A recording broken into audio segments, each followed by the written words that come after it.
yang telah kita sampaikan kemarin pada pertemuan sebelumnya, bahwasanya Allah Subhanahu wa taala nanti mengumpulkan kita di padang mahsyar dalam keadaan uratan ghullan, telanjang, enggak punya apa-apa, enggak bawa apa-apa. Kita dibangkitkan oleh Allah dalam keadaan telanjang, enggak pakai benang selai pun enggak ada, enggak pakai sendal. Tapi di saat itu disidang oleh Allah, banyak yang harus kita selesaikan. Kita nggak bawa apa-apa ini. Maka kemudian para sahabat bertanya pada Rasulullah, terus bagaimana kondisi kita saat itu ya Rasul? Kita banyak yang harus kita tunaikan. Harus banyak yang kita tunaikan, tapi kita nggak bawa apa-apa ini kondisinya. Ya, al-hasanat was sayyi'at saat itu. Kebaikan dan kejelekan amalan itulah yang nanti sebagai alat tukar dari semua pertanggungjawaban amalan. Sehingga memang kita harus memperbanyak amalan, karena memang itu bekal utama kita nanti di akhirat. Kalau sekarang mungkin kita punya masalah dengan orang datang ke rumah kita masih punya ATM, kita masih punya uang, kita masih punya keluarga yang membantu. Kalau kita tidak bisa membantu, tidak bisa menunaikan tugas kita saat ini, masih berpakaian. Tapi saat di akhirat, uratan ghullan, telanjang, al-hasanat kebaikan.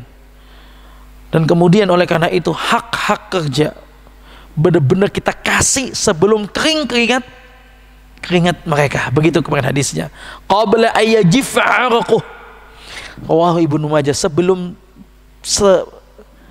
kering keringat mereka. Jadi mereka sudah kerja, kita kasih. Kemudian hadis yang terakhir yang kita baca, Nabi SAW bersabda, ikhwanukum khawalukum, saudara kalian itu yang bantu di kita itu adalah ya saudara seiman kita. Aslinya orang yang mungkin ada seorang punya perusahaan, dia bos, ada banyak pekerjanya, ya aslinya sebelum semua pekerjaan itu, ini bos ini dengan karyawan ini adalah saudara seiman. Makanya kata Nabi, ikhwanukum khawalukum, aslinya adalah saudara sebelum pekerjaan. Atau ada orang membantu di rumah kita, hadis ini masalah ada orang membantu di rumah kita. Membantu itu sebelum masalah kerjaan membantu, saya atau dia yang punya rumah dengan yang membantu itu adalah ikhwan, saudara. Ja'alallahu tahta aidikum, Allah takdirkan ketepatan mereka di bawah tangan kita. Maksudnya kita pakai tenaganya. Dan memang begitu. Allah memberikan kita mentak hukum kauni, yang kaya butuh sama yang miskin, yang fakir butuh sama yang kaya. Tidak mungkin orang kaya bisa kerja sendiri, mesti butuh orang lain. Ada orang kaya, kalau dia bilang saya kaya tapi nggak butuh orang, nggak mungkin. Ya, siapa yang nanti mungkin kalau dalam bisnis usaha apa, siapa yang menjalankan, siapa yang nyupir, siapa yang ini, kan butuh orang. Sebetulnya saling membutuhkan. Yang sini juga cari halal, butuh dengan orang kaya. Yang kaya juga butuh orang miskin tenaganya. Semua emang udah tadi kan. Masing-masing Allah kasih berbeda-beda rezekinya. Saling membutuhkan. Oleh karena itu saling membutuhkan. Di situ semua memiliki hak. Yang bayar punya hak, yang tenaga diambil ya juga punya hak. Jamaah rahimakumullah. Dan terakhir kemarin ya kita jelaskan kemarin, wala tukallifuhum ma yaghlibuhum. Jangan sampai kita kasih kerjaan itu orang di luar kemampuannya. Jangan sampai kita nyuruh orang di luar kemampuannya. Seandainya memberatkan, kata Nabi, fa in kallaftumuhum fa'inuhum, kata Nabi SAW, kalau itu memberatkan, pekerjaan itu memberatkan, kita kasih terlalu berat porsinya. Kata Nabi, fa'ainuhum, bantu mereka. Ini bisa diaplikasikan dalam banyak hal. Contoh misalnya, Allah takdirkan saat ini mengemong sebuah pondok. Di sana ada kepengasuhan, di sana ada guru pengajar. Mentang-mentang saya mudir mungkin, mentang-mentang saya pimpinan, saya tidak pernah tuh namanya ke santri. So, pokoknya udah urusin lah. Pokoknya masa ke santri pengasuh lah. Pokoknya masa pengajar udahlah kamu bisa. Saya tidak pernah ngasih arahan, saya tidak pernah nengok mereka dan sebagainya. Ini tidak benar. Yang benar bagaimana? Saya harus datang kepada pengasuhan, membantu mereka, bertanya pada guru mana yang nggak bisa, mungkin ada problem dan sebagainya. Seperti ini harusnya. Fa in kallaftumuhum, kalau kita bebani, fa'ainuhum, harus bantu. Jangan kemudian dilepas. Ada soalnya. Mas sudah mudir, dilepas itu, semua yang dilepas. Tidak benar. Dosa kalau mudir seperti ini. Ini dalam lembaga. Mungkin dalam soal pekerjaan, ya kemudian misalnya mandor tukang, pokoknya udah saya pasangkan tukang. Kan ada begitu mandor begitu, isu urusannya tukang, dia cuma ngatur ada gitu, urusannya tukang. Padahal tukang itu kadang-kadang mungkin pengalamannya nggak banyak, butuh mandor ini yang udah banyak pengalamannya. Kalau itu kemudian ada kesalahan, siapa yang dosa? Mandornya. Dibutuhkan seperti ini. Ini hak-hak seperti ini. Fa in kallaftumuhum fa'inuhum. Kalau seandainya kita bebani, kita bantu mereka. Jamaah rahimakumullah. Dan terakhir, sampai Nabi mengatakan, ya, la yadkhulul jannah, enggak akan masuk surga orang yang punya kedoliman, walau lutmah, walaupun satu tamparan dengan orang, enggak bakal masuk surga itu. Bayangin betapa banyak amal yang kita butuhkan, karena semuanya akan diperhitungkan dan gak bakal masuk surga walaupun satu tamparan ke orang lain. Artinya Allah akan kupas tuntas semua perlakuannya, semua kedolimannya, semua kebaikan dan kejelekan Allah akan kupas tuntas. Sehingga benar-benar jamaah rahimakumullah, hak jangan sampai terdolimi.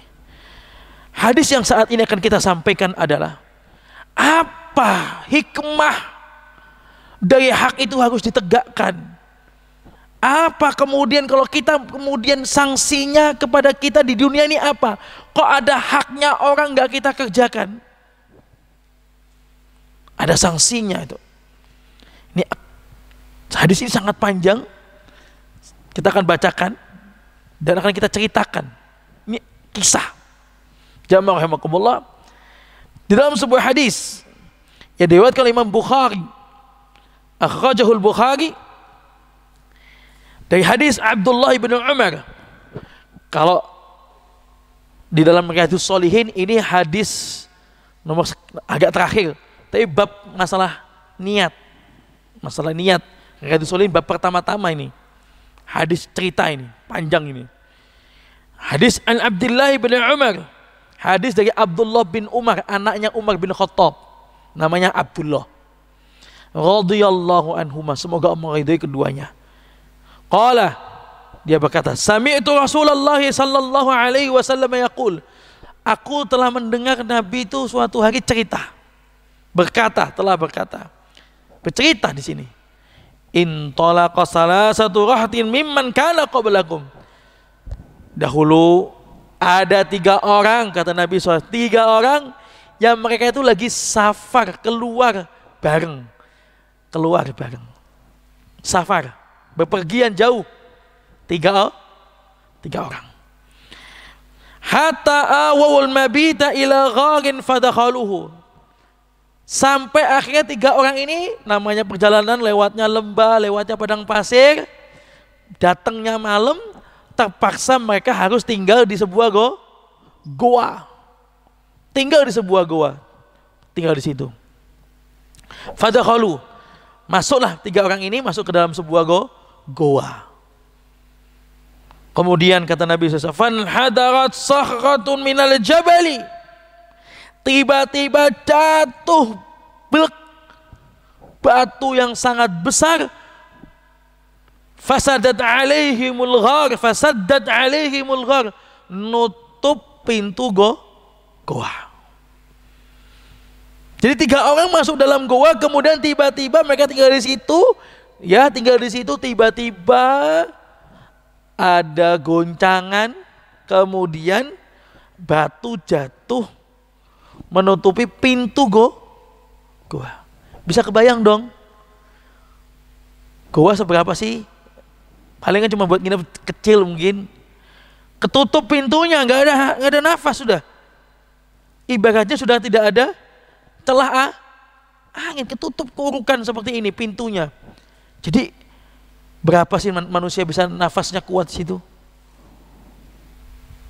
Kita bisa bayangkan kalau itu kondisi seperti itu.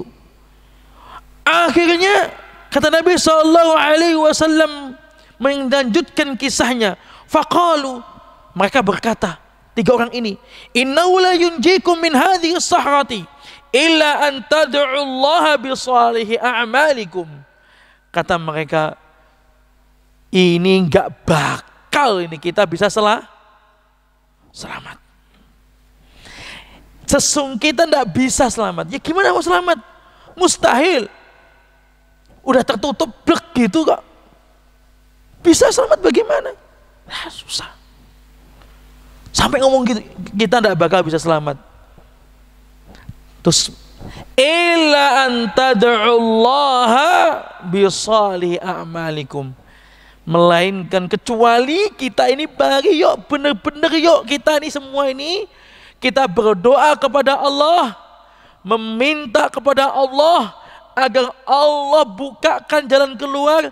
Kita minta pada Allah dengan amalan solih kita, dengan amalan solih, amalan solih banyak.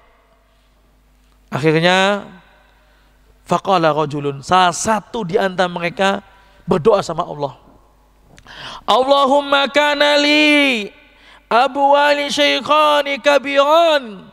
Ya Allah, dulu aku punya, ya Allah, punya kedua orang tua yang sudah tua renta, dua-duanya masih hidup.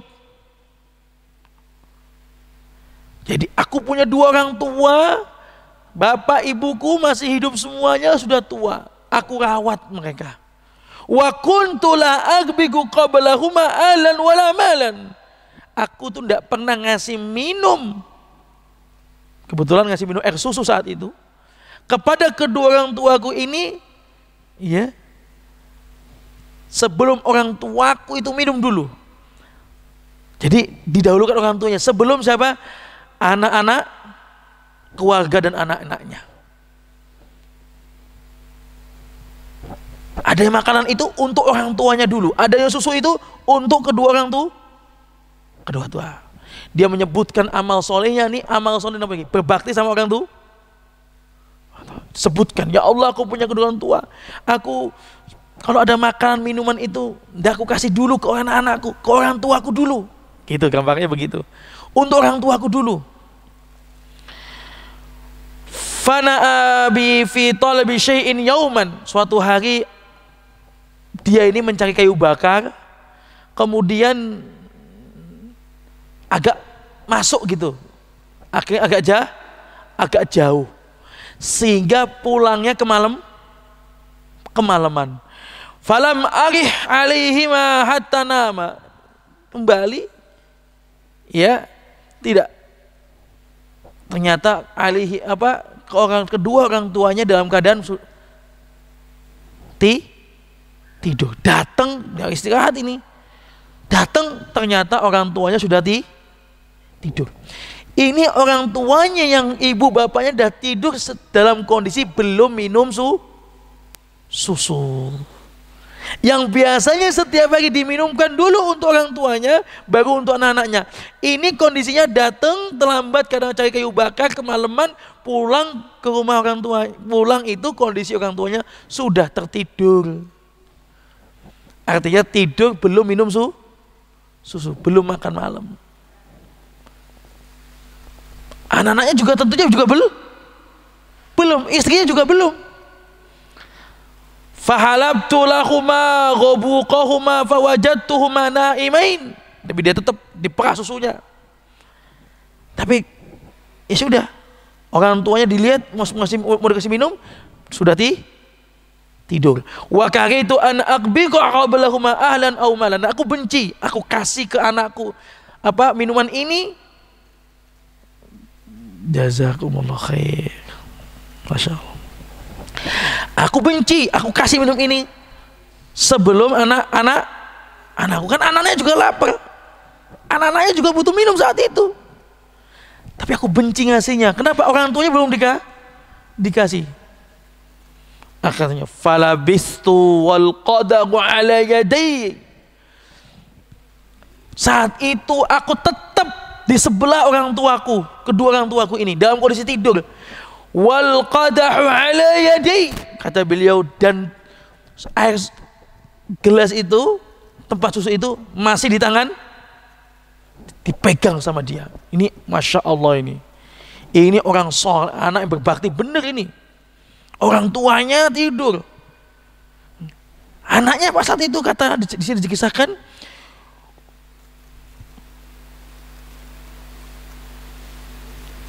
antadiru istiqadahuma hatta baraqal fajr.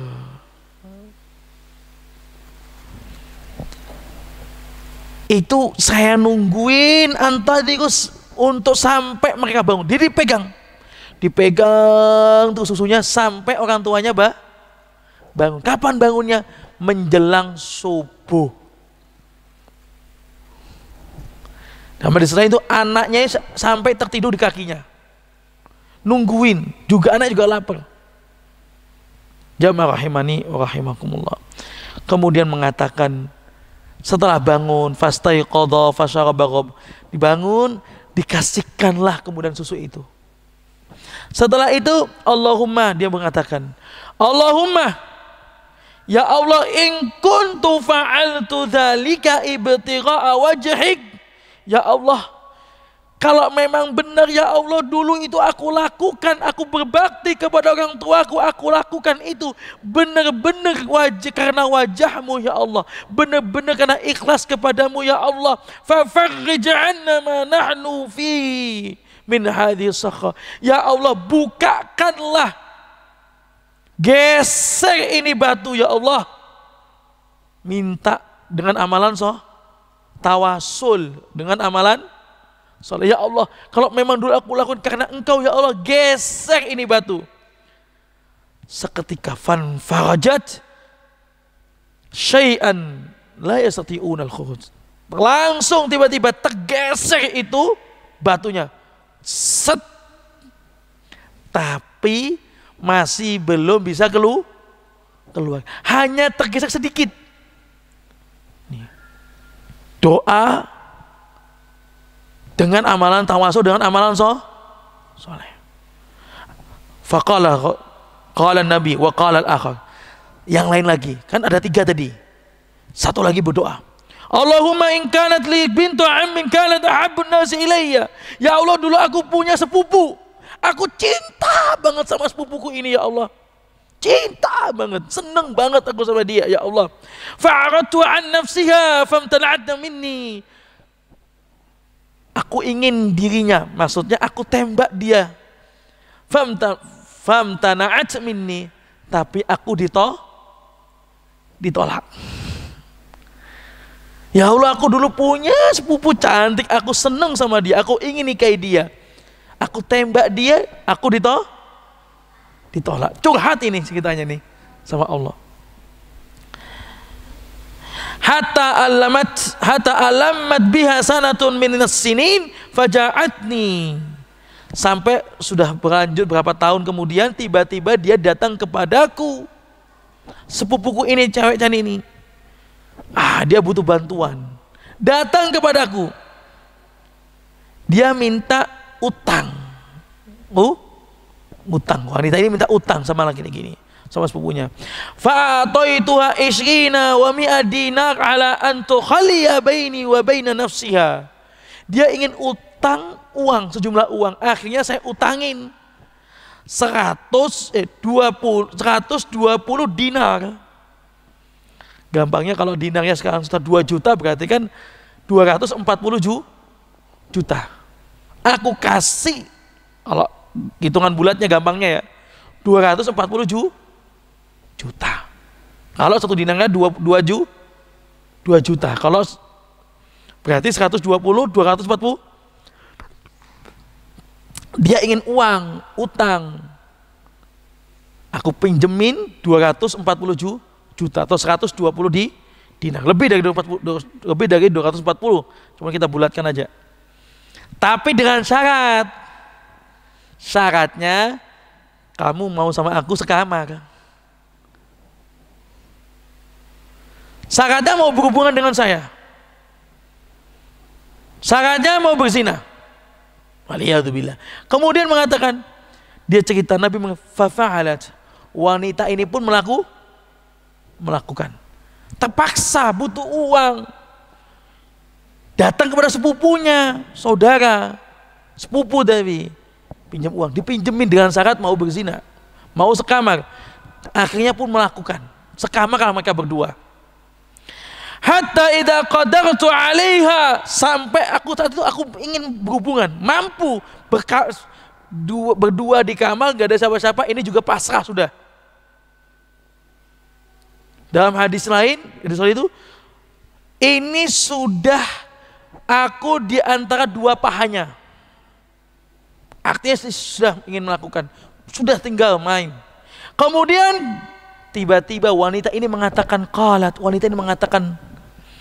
la uhillu laka an tafuddal khatama illa bihaqqi. Mbok jangan, perawanku jangan diambil kecuali dengan haknya. Jangan diambil perawanku ini. Ngomong begitu wanita ini. Tiba-tiba fataharrajtu minal wuqu'i alayya, gemetar ini. Laki-laki tadi ingin mensetubui. Ini wanita yang disukai sepupunya, sejak dulu disukai dan cinta banget. Dan dulu ditolak, sudah ditembak ditolak. Sekarang ini posisinya sudah dia mau. Ternyata tiba-tiba wanita yang mengatakan, jangan kau ambil perawanku dengan cara yang tidak benar, ambil dengan cara hak yang benar. Langsung gemetar. Kemudian fansaraftu anna wa hiya habbun nasi ilayya. Saat itu ya Allah, langsung aku tinggalin dia. Aku pergi dari dia. Padahal sebetulnya saat itu dia adalah orang yang paling aku cintai. Orang yang paling aku cintai. Aku langsung pergi, tinggalin dia. Wa taraktu adh-dhahaba alladhi a'taituhu, aku tinggalin semua uang itu, 240 juta atau 200 sekian puluh juta. 120 dinar aku tinggalin semua untuk dia. Ya Allah, Allahumma in kuntu fa'altu ibtigha'a wajhik fafarrid 'anna ma nahnu fi. Ya Allah, bila memang itu aku lakukan karena Engkau, aku tinggalkan itu dosa zina, aku tinggalkan semua uang itu ya Allah. Bila memang karena Engkau, karena wajahmu ya Allah, geser ini batu ya Allah. Maka kemudian tergeser batu itu. Sedikit lagi, tapi mereka belum bisa keluar. Tergeser. Niki sudah adzan dulu nggih. Nah, kemudian nanti saat masih ada satu potongan hadisnya. Bisa ada kita lanjutkan. 2 orang sudah berdoa, tinggal 1 kesempatannya. Kemudian yang terakhir, laki-laki yang terakhir ini, dia berdoa kepada Allah Subhanahu wa Ta'ala. Sudah tergeser, doa yang pertama tergeser, tapi belum bisa keluar dari mulut gua itu. Terus sudah ada celah. Kemudian yang kedua, berdoa lagi, tergeser, namun belum juga bisa keluar. Tinggal 1 kesempatannya. Wa qala al-akhar, wa qala ats-tsalis, kata Nabi sallallahu alaihi wasallam, berdoalah yang ketiga ini. Allahumma inni istajartu ajra fa'ataituhum ajrahum. Ya Allah, dulu aku tuh punya banyak karyawan, aku nyewa tenaga orang Semua udah aku bayar, udah aku lunasin semuanya, udah selesai urusannya, bayarannya sudah semua. Ghayra rajulin wahidin, tapi ada satu orang yang belum kubayar. Belum nerima bayaran. Tarakal ladzi lahu wa dhahaba. Dia tinggalkan bayarannya di aku, terus dia pergi. Artinya belum, masih ada satu orang yang belum terbayar. Ditinggal, dia pergi, sudah. Fathammartu ajrahu hatta kasurat minhul amwal. Habis itu aku kembangkan, aku buahkan dari hasilnya dia tinggalkan gajinya itu, haknya dia, bayarannya itu, aku kembangkan sampai banyak harta itu. Berkembanglah usaha, dibuat usaha peternakan saat itu, akhirnya berkembang usahanya dari uang bayaran orang tadi ini. Faja'ani ba'dahin, setelah sekian tahun orang itu datang. Tadi dikembangkan uangnya, dari uang tadi dikembangkan usaha peternakan. Ada sapi, ada onta, ada kambing, banyak. Artinya apa? Berkembang, sukses. Setelah sekian tahun kemudian orang yang tadi meninggalkan hartanya itu datang. Karyawanku datang, ya Allah. Setelah sekian tahun. Kemudian dia mengatakan, ya Abdallah, adda ilayya ajri. Wahai hamba Allah, tolong kembalikan dulu, aku minta dulu bayaranku yang dulu, yang belum kau beri. Aku minta bayaranku sekarang. Setelah sekian tahun loh. Faqultu lahu, aku mengatakan kepadanya, kullu ma tara min ajrika. Ini sekarang ini apa yang kau lihat semuanya ini, semua peternakan yang kau lihat ini banyak ini, semua ini, inilah bayaranmu semuanya. Kemudian laki-laki tadi ini bingung tuh. Minal ibi wal baqar wal ghanam wal raqiq. Ini dari onta ini banyak ini bayaranmu semuanya. Ini ada kambing, ini semua punyamu juga. Ini kemudian ini ada budak-budak ini juga punyamu semuanya. Sapi ini juga punyamu semuanya. Faqala, ya Abdullah, la tastahzi'ni, la tastahzi'u bi. Wahai hamba Allah, jangan main-main. Aku cuma minta bayaranku. Dia bingung, ini semuanya hartamu sudah, ini benar ini. Yus, jangan bercanda lah. Aku cuma minta bayaranku. Apa katanya ini tadi? Yang laki-laki ini, inilah astahzi'u bika. Aku gak bercanda, aku serius. Ini semua onta ini, semua sapi ini, semua kambing ini, semua yang kemudian pekerja ini, budak-budaknya ini, semuanya ini punyamu, semua ini bayaranmu. Enggak, aku gak bercanda, serius. Ya sudah kalau begitu, terima kasih. Fa'akhadha kullahu, ya Allah. Akhirnya dibilang gitu, serius nih, bener. Punya aku semua ini, iya. Dia ambil semua itu, Pak. Ontanya diambil semua, sapi diambil semua, kambing diambil semua, budak-budak tuh diambil semua. Nggak ada yang disisakan, sedikit pun nggak ada. Semuanya diambil. Tadinya nggak yakin, terus saat bilang majikannya bilang, iya ini semuanya. Ya sudah, diambil semua. Nggak ada yang disisakan walaupun sedikit. Fa'akhadakul fastaqahu falam yatu minhu syai'a, ya Allah. Itu saat itu, ya Allah, sedikit pun gak ada yang ditinggal untukku. Semua diambil. Allahumma fa in kuntu fa'altu dzalika ibtigha'a wajhik. Ya Allah, bila memang saat itu aku ikhlas, ya Allah, ya Allah, saat itu memang benar-benar aku lakukan karena wajahmu, ya Allah, maka geser ini batu ini, ya Allah.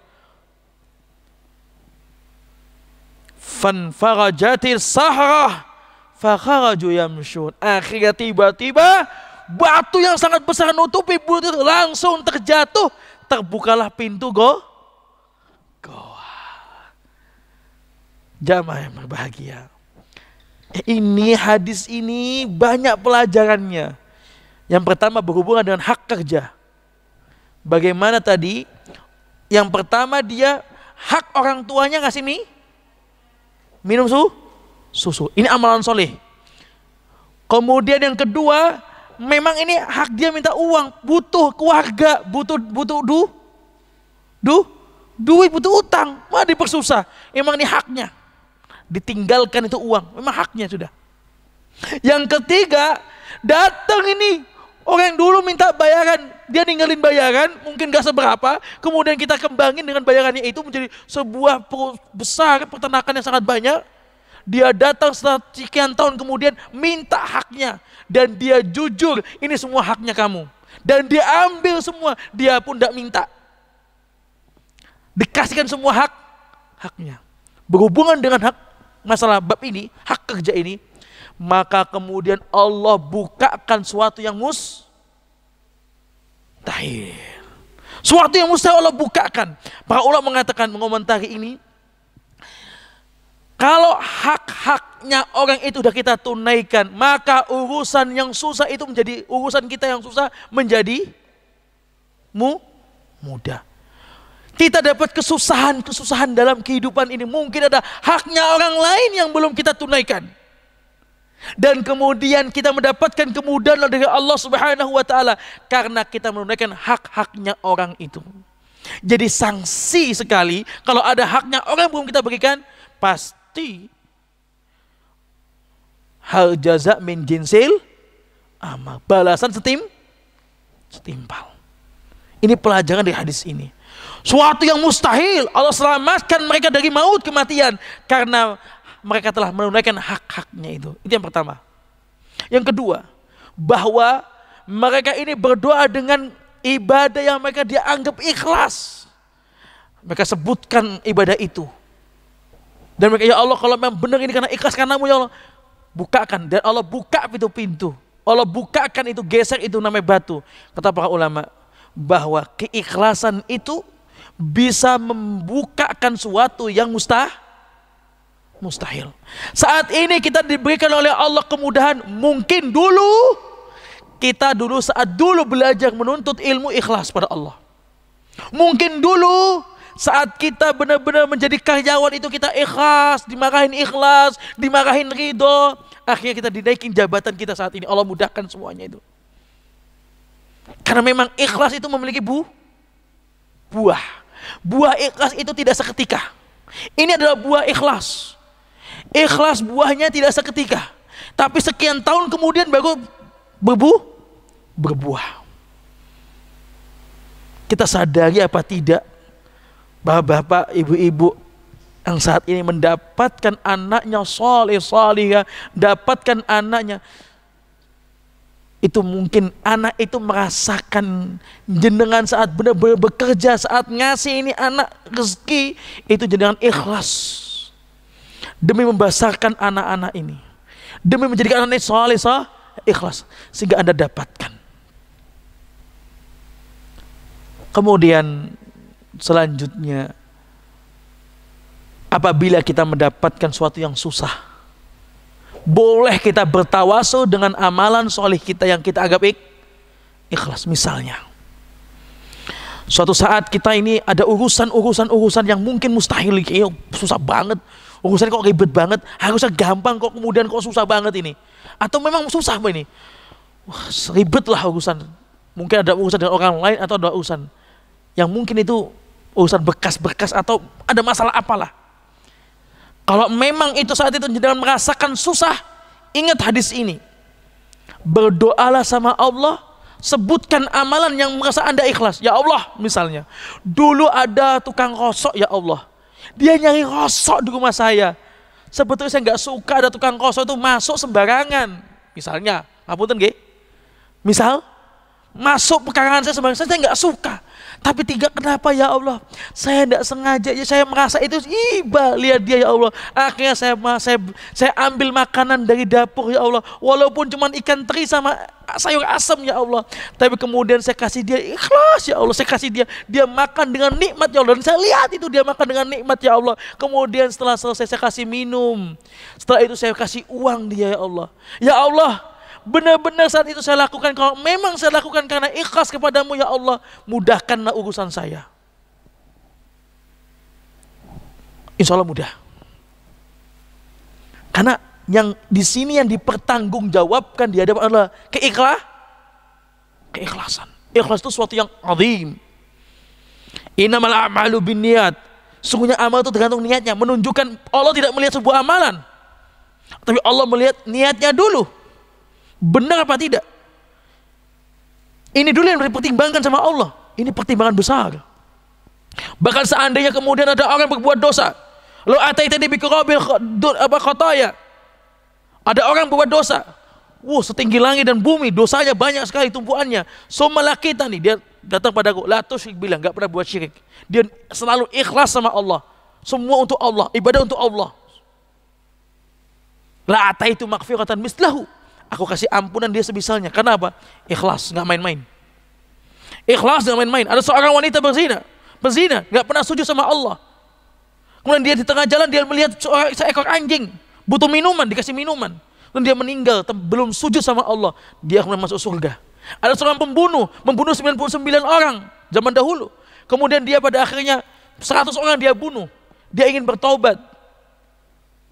Kemudian dia bertobat pada Allah. Di tengah jalan belum sujud sama Allah. Karena niat ikhlasnya tobat sama Allah, dia masuk surga akhirnya. Dia meninggal tengah jalan, dia masuk surga. Ikhlas itu pertanggungjawaban besar dengan Allah. Suatu yang besar. Bukan suatu yang main-main. Maka apabila kita ada masalah, berdoa dengan seperti ini, dengan amalan ikhlas kita. Jangan remehkan sebuah amalan bila ikhlas. Jangan remehkan sebuah amalan itu bila ikhlas. Kemudian apabila sudah kita lakukan sesuatu perbuatan itu dengan ikhlas, jangan pernah kecewa. Jangan pernah kecewa dengan sebuah amalan, dengan sebuah perbuatan. Misal, kita udah pernah nyekolahkan ponaan, kita nyekolahkan anak tetangga, kita mungkin memberi sesuatu kepada tetangga, setiap bulannya dan sebagainya. Kita lakukan dengan ikhlas. Kok ternyata dia nggak balas budi sama kita? Kok ternyata dia mengecewakan kita? Jangan pernah kecewa. Bila memang sudah kita landasi dengan ikhlas, jangan pernah kecewa. Karena ikhlas itu memiliki buah. Pasti Allah akan balas. Pasti Allah akan balas. Karena amalan sudah didasarkan keikhlasan, jangan pernah kecewa. Pasti akan berbuah. Karena ikhlas itu dijaga sama Allah. Benar-benar dijaga sama Allah. Jamaah rahimani, banyak sekali pelajaran yang bisa kita ambil dari hadis ini sebetulnya. Yang insya Allah kita akan ulang kembali pada pertemuan selanjutnya. Kita akan kaji kembali dengan santai dan kemudian banyak kita ambil hikmah-hikmah dari kajian selanjutnya insya Allah di bulan selanjutnya. Oleh karena itu mungkin cukup sekian yang bisa kita sampaikan karena waktu sudah hampir jam 7. Semoga sedikit ini, poin penting ini, pastikan ada hak-haknya orang yang sudah kita tunaikan. Kok ada masalah, kita coba cek ada nggak haknya orang yang belum kita tunaikan. Kok sudah semua, kok masih susah? Ini ujian dari Allah. Coba kita berdoa pada Allah dengan amalan ikhlas kita. Semoga Allah mudahkan semuanya. Jazakumullah khairan katsira. Terima kasih banyak. Semoga Allah Subhanahu wa taala membalas dengan atas perhatiannya dengan balasan surga insyaallah dan pahala yang besar. Dan mohon maaf bila banyak kekurangan dari kami. Akhir kalam, billahi taufiq wal hidayah. Wassalamualaikum warahmatullahi wabarakatuh.